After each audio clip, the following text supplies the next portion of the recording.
What's up guys, my name is Tom, welcome back to another video, here back to my F1 2020 My Team Career Mode episode 28, round 4 in season 2. If you haven't watched the previous episode, the Monaco Grand Prix, I highly recommend to go check it out. It was a bonkers of a race, the strategy really spiced things up, and I want to give you already a little spoiler alert, the race winner was totally unexpected. But here we are, and before jumping onto the track we have some things to buy. I'm going to buy 2 upgrades for the durability department, because I'm thinking starting to invest a little bit more in the engine and the durability, because the closing races of the season, the grid penalties are going to be really important. And then for the personnel, we're going to buy an upgrade for the analysis suit, and that is going to improve Lando's experience. He has already a very good rating, but the experience, you know, that he's very young, is still a little bit low comparing with the likes of Hamilton and Vettel. Obviously those guys have the experience around the 90, but there you go, we have the both upgrades for the durability ready, and just before the start of the weekend we're going to have the personnel upgrade ready as well, and we're going to be ready for the Azerbaijan Grand Prix. And you can see that already with the personnel level 2, so now we have a direct drive wheel. I don't know if it is, but it really looks like a Fanatec wheel. I don't know what I'm saying, but anyway, at least is way better than my wheel. But here we are, it's going to be a full dry weekend and be not bringing any upgrades, so Renault overtook us back in the performance chart. But next episode at the Austrian Grand Prix we should have ready a major upgrade for the engine, which is going to really come in handy. But here we are on practice, just doing our things, and the pace has been really good. I really like this track. Azerbaijan always provide great racing. It's a very hard track. I still remember when I was driving in my first days of Formula 1. I started to play the games by myself in 2016, and I still remember that I hated this track, but as the years gone by I started to love and more this track. But anyway, practice, talking just a bit of the past, but anyway, practice, things have been really good. We are absolutely bullets on the straight line. I'm carrying a low downforce setup, so that's the reason. And you could see in the beginning of the episode that I was fitting new engine components. The last ones were super worn out, and I decided to finish them in Monaco, which is a track that doesn't require that much straight line speed. But for practice 3 we went fastest because we did the qualifying sim program. But here we are on qualifying. I think we should be good in Q1. The pace has been really good, so I think me and Lando are going to be safe for this first you know, phase of qualifying. Through turn 1 we go. Make sure to use all the track available, and I think from now on I think Q1 is already just a formality. I think it's already an easy session for us. I can say that for Q2 is still a little bit hard to get through the top 10 shootout, and that was really close to remove a tire and say I am stupid. We lost a bit of front wing. We carry the lap anyway, and we are for the time being 4th fastest, ahead of Nick de Vries. So despite the front wing damage, we are ahead of both Williams and Kevin Magnussen. So we need to put a really good lap, which I didn't want to. I think just one set of tires would be good enough for the second phase of qualifying. But you can see that we are in some traffic for this last lap. We have a Williams ahead, but right behind me it is Lando Norris, so I hope that his lap doesn't get that much disturbed, and actually he's getting a very nice slipstream now, so hopefully it's not going to be that bad, the TR in general. But we're across the line, 4/10 of improvement, and that is going to be enough to put us in Q2. And I can tell you already, once there he is, Lando gets through, and he actually is 2/10 faster than me, so probably it was the slipstream on the start finish straight. Is so powerful, the slipstream in this game. The big surprise at the end of the session, Charles Leclerc is out. He's going to start in P18, so not a very good qualifying for the Monegasque. And Q2 I decided to let everyone go, because if I have the chance to get in the top 10 shootout, which I think I have, you could see the results of Q1. I think I have 2 set of tires. I have one that basically it's mine, and then another one offered by Pirelli. So I decided to risk a little bit and just go with a one shot in the second phase of qualifying through the final corner. So I suffered so much understeer on the final corner. That's because probably of the low downforce setup, but I struggled so much. Open the DRS very close to the wall to do the less meters as possible across the line, and it's going to be enough to put us into the top 10 shootout with a 9th fastest time. Very good session from us, and you can see that unfortunately Lando got knocked out as well for Sebastian Vettel, but strategy is a really good factor here. Lando is going to have a free shot of a tyre at the start of the Grand Prix, So I think I have a good feeling that maybe Lando can score his first points of the season. So at the moment he's been struggling, but as the races have gone by, Lando is feeling way better than the car, and he's getting closer and closer to the point. So maybe today is the D-Day for Lando, and he's going to start to score points in this season. I have a lot of faith in him, but across the line it is of 1:39.8, and it's enough to put us at the moment the last of the guys that set of time, 7th fastest. Make that P10, as we have 1 minute and 20 seconds to go, as we are in our second and last lap, and it is with a fresh set of tires. The first one was also with a fresh set, so apologies for that. But anyway, a little bit of oversteer through turn 2, and you're going to join me for the rest of this lap. Already not gaining that much. We're actually losing a little bit on the straight. I hit here a little bit before the 100 brake marker, 3rd gear. You don't need to put in 2nd. I always manage to carry a lot of speed through here. This is the part of the track where I feel the most uncomfortable. It's not the castle section actually. And through the chicane we go. Make sure that you have a very tight line, which it wasn't the case. We went a little bit deep, and that's going to result in a heap loss of time.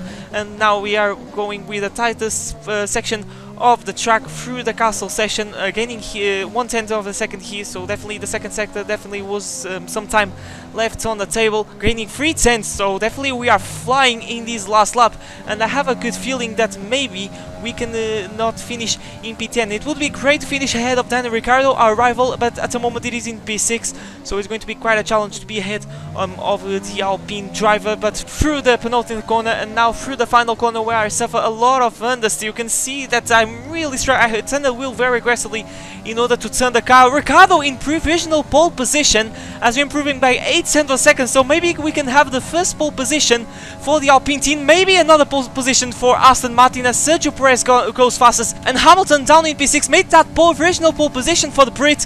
And for us, what is going to be the starting position for this Grand Prix? 8/10 of improvement, but a lot of the position changes at the end of qualifying, but it is going to be just 10th place, and you can see that is Hamilton on pole, followed by Sergio Perez, and then Daniel Ricciardo in the Alpine. Wow, what a qualifying. I was really surprised when I was driving to see Ricciardo and then Perez in pole position, but yeah, really happy with this qualifying. We managed to sneak through the top 10 shootout, and it's going to be P10, but I think the strategy is going to be to stop, because we're going to start on the softer Comparata. But you can see that we were just 2/10 behind the Red Bull of Max Verstappen, so it's been a very bad day for the Dutch. But without further ado, let's go down to the track, the Azerbaijan Grand Prix. Let's go. And a warm welcome to you from Azadlik Square, heart of Baku, and home, of course, to the Azerbaijan Grand Prix. With high speeds, tight corners, and few runoff zones, many are expecting a safety car here today, so our drivers will have to stay very much on their toes and hopefully away from the barriers. The Baku city circuit measures roughly 6 kilometers and is made up of 20 corners and 2 DRS zones. The circuit winds around the narrow city, through the old town, and even brushes against the city's medieval walls. However, as beautiful as the setting is, this track is also a ferocious technical challenge, where the smallest of mistakes could lead to catastrophic consequences for all of our drivers. And I'm joined once again by Anthony Davidson to bring you the lowdown for today's race. Let's start with Racing Point. What do you make of their performance so far this season? Well, the atmosphere within that team seems very positive at the moment. Everyone seems like they're in great spirits and having a lot of fun doing what they do, and that's definitely contributed to the performances we've seen. Before we begin, let's take a quick look at the grid lineup for today's race. Lewis Hamilton lines up on pole position. Sergio Perez lines up alongside. Looking down the rest of the grid, we have Ricciardo, Stroll, Valtteri Bottas, and Sainz, Gasly, Ocon, Verstappen, and Thomas, Vettel, Norris, Alexander Albon, and Russell, Matsushita, Raikkonen, Antonio Giovinazzi, and Nick de Vries, Latifi, Magnussen, Kvyat, and Charles Leclerc completes today's grid order. And now it's time to head down to the track. And here we are on the track, guys, ready to start of the Azerbaijan Grand Prix. Make sure to smash like, scratch if you see plenty more Formula 1 content as we climb our way to the 1k subscribers. But strategy-wise, is going to be a soft, medium strategy. And yeah, that's going to be our race. No rain is expected. And we have to be really aggressive because we're sticking with the 2-stop. But it's time for the Azerbaijan Grand Prix, one of my favorite races in the calendar. And it's lights out. And away we go, 26 laps ahead of us. It's been a great start already, jumping Max Verstappen and the McLaren of Esteban Ocon as we go into turn 1. Very close to the wall in order to try to not make contact, but already 2 positions gained, and you can see the Alpine and the Aston Martin going side by side battling for P2, but for us already gaining 2 positions, getting really close to the McLaren of Carlos Sainz, and you can see that the Mercedes of Valtteri Bottas way down the tire, trying to catch his teammate and try to protect his championship lead as we're going to try to go down inside of Carlos Sainz, but he gets really good on the brakes and we can't do that. I wasn't that confident on the brakes, I'm not gonna lie, getting a little bit cautious in these first laps of this Grand Prix because this is a street circuit. There's no gravel traps or whatsoever. It is just the road, you know, just the track, and just a millimeter off, and you are basically into the wall. But trying to follow the train as we have some side-by-side action. But at the moment, it is Hamilton leading, followed by Daniel Ricciardo. You can see in the mini-map, but getting really close to Carlos Sainz. So maybe I'm feeling maybe a move on the start-finish straight. I need to really get close to these guys because if I lose the DRS, I'm going to be in trouble with this train that maybe you know, I can form behind. So it's really important these first 3 laps to stick in the DRS range of these guys' head, but really keeping at bay. Carlos Sainz losing a little bit of time on the last sector. It's a sector that I'm struggling the most, with the exception of the start-finish straight, obviously because I'm carrying low wing setup for this race. But here we go for the first time through the start-finish straight. It's Hamilton followed by Ricciardo and then by one of the Aston Martins, but gaining then Ricciardo. Very shaky. I want to say Carlos Sainz, very shaky run through these fast corners because he's a little bit shaky when the car is a little bit heavy, but you can see the straight line speed coming to play, and we are up into P7 as we are finishing our first lap. We finished just now, starting lap 2, and we are already in P7. So once again, great start. I always manage to get great starts in this game. He's absolutely outrageous as well in multiplayer. I don't know why, but I'm really good starter in this game. But anyway, this is both Red Bulls and the Ferrari of Sebastian Vettel, which are battling for position, and at the moment they are out of the points, if I'm not wrong, and ahead is the McLaren of Esteban Ocon. So Verstappen with a very bad start, and Alexander Albon way down the other after a very poor qualifying both Red Bulls, and Verstappen managed to go run inside of Sebastian Vettel, which is starting on the hard. So Vettel is not definitely not going to stick outside of the points for much longer.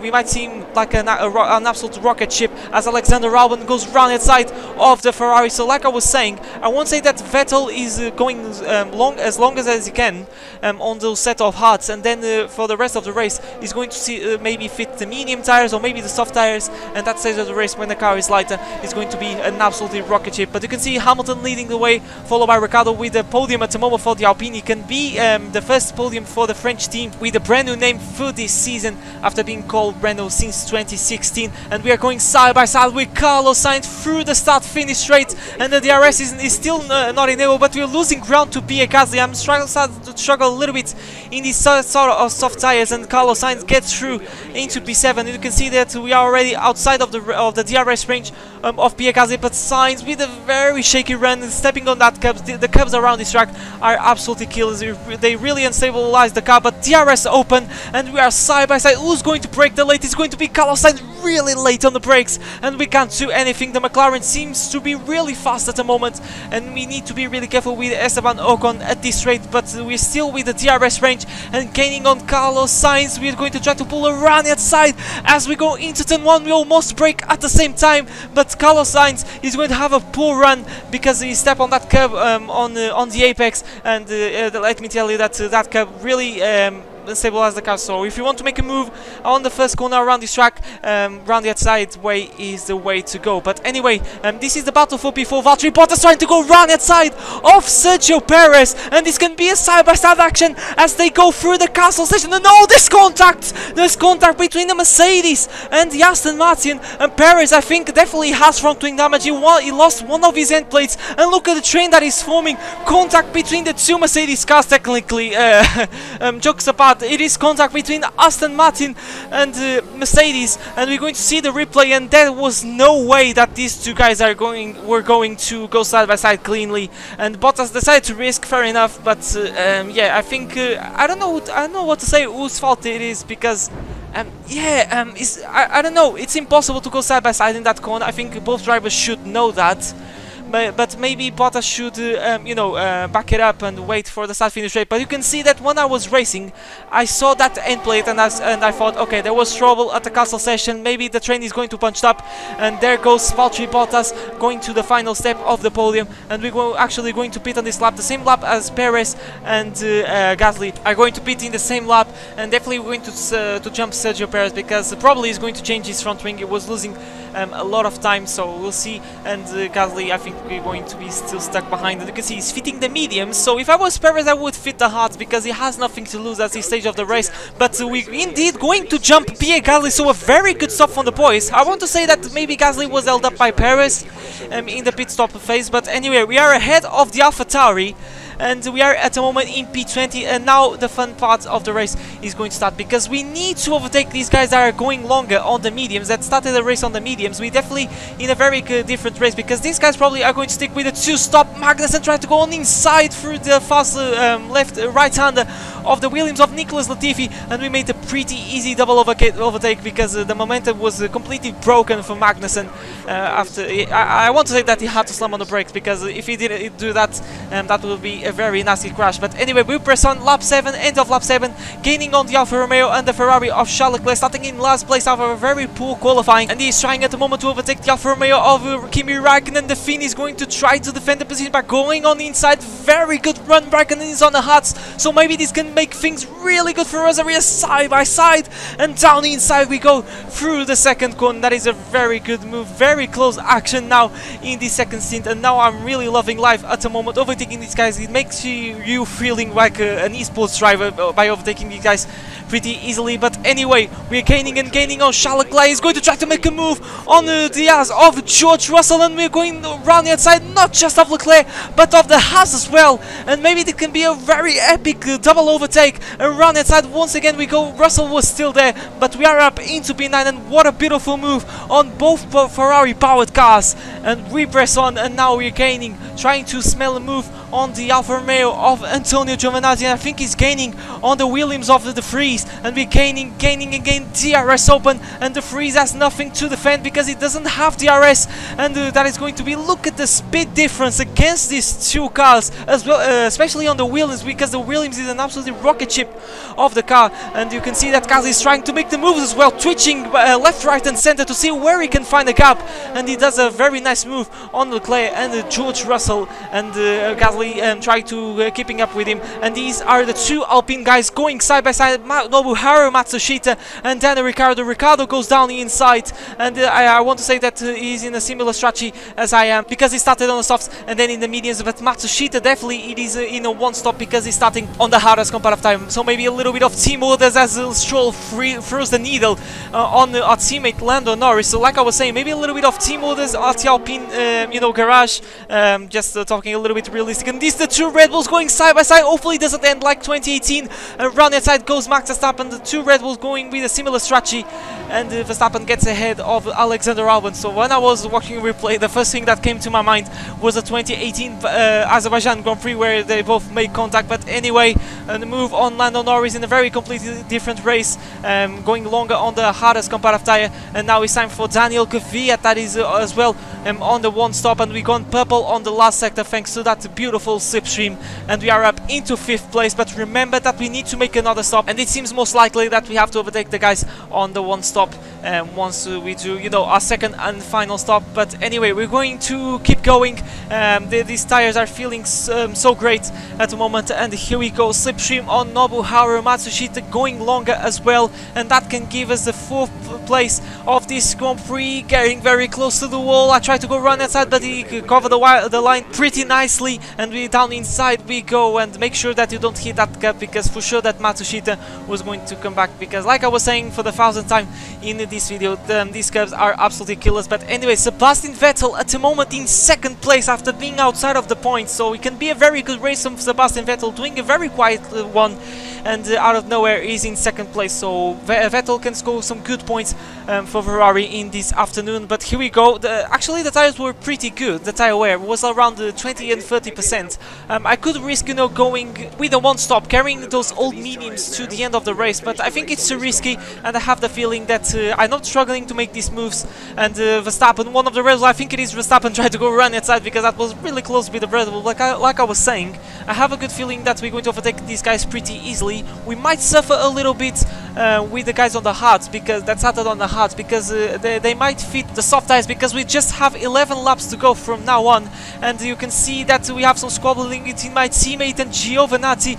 We already clear Lando, and now we're going to try to clear Giovinazzi, run outside through the first corner, and a very easy move, and that's us into P10. And ahead of us we have Valtteri Bottas on the hardest comparative tire behind Esteban Ocon. So I want to say that maybe Bottas has had a mechanical failure, and he dropped behind both McLaren cars, but there is Daniel Ricciardo with a 2-stop, and he's going to close this Grand Prix not on the mediums but on the soft tires, so he's going to be absolutely flying in that Alpine. There is Charles Leclerc, one of the one-stoppers, and confirmation that Ustad on the hards is going to carry the soft tires till the end of this Grand Prix. So this makes me think that maybe I should stick with the one-stop, I don't know, but this is Lando Norris on the one-stop as well, and he's fitting a new front wing, so Norris probably made contact with someone or made a mistake, but I want to risk, I want to guess that he made contact with Gio, and oh, that is very unfortunate. Definitely Norris not going to score points in this race. Are you kidding? He wasn't a very good chance to score his first points of the season. But anyway, we're going to press on, because we have some cars to overtake still, and the slipstream on Esteban Ocon in the McLaren drag race. We are not gaining that much, but you can see Daniel Ricciardo really close, and really close to us, basically smelling the gearbox of that McLaren on the softer comparative tire. So we need to be really fast at the moment, because Ricciardo sooner rather than later is going to be on our gearbox, as we still have to manage Carlos Sainz on the harder comparative tire. You can see very confident on the brakes thanks to the overspeed and to these softer comparative tires, and maybe we have to make the move in the first DRS zone of the circuit. Rich mix, overtake mode engaged. We're actually running out a little bit of DRS. We need to harvest a lot of energy, because I have the feeling that Ricciardo is going to be a real threat in probably in the last 2 laps of this Grand Prix. But round outside we go off Carlos Sainz. I'm trying to push to catch Valtteri Bottas, but I think is not enough, because let's be honest, it is a Mercedes. Even with the hards, it's very challenging to overtake with the Tom Motorsport car. But anyway, Carlos Sainz dropping the position to Daniel Ricciardo, and Daniel Ricciardo is sooner or later smelling a move on me. You can see he is alone now. I like him vulnerable. And there he is, Ricciardo, like and vulnerable, which is my case at the moment. Tried to go make a huge lunge up the inside. He was going to the inside line. But anyway, we are on a penultimate lap. We're going to start our last lap. And there he is. Here comes Daniel Ricciardo in the Alpine, our rival. We're going to try to defend Azado again. But look at the overspeed of that Renault powered engine. And he locks up a little bit. So maybe soft tires are starting to fade away a little bit. You're going to join me for the entirety of the last lap of this Azerbaijan Grand Prix. A very active Azerbaijan Grand Prix, and we'll see if we can regain the position to Daniel Ricciardo, as we are running out of fuel, we are running out of VRS. But I'm trying to overtake this damn Alpine, but it is not enough.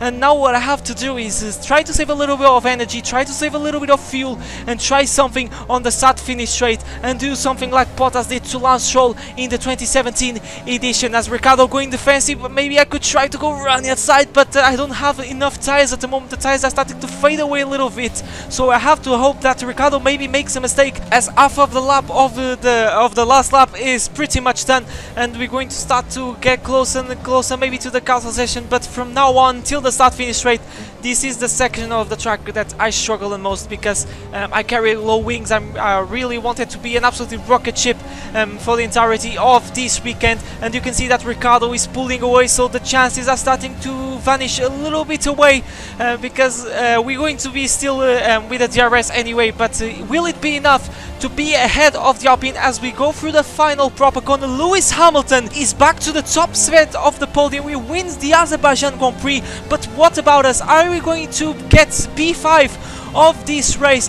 as we're going to start to gain on Daniel Ricciardo? We have plenty of fuel enough, but we don't have enough ERS. We're going to deploy all the ERS that is available, DRS open, but unfortunately it's not going to be enough to get ahead of the Alpine in a very dramatic end. At the end of the race, we'll see you in Parc Fermé.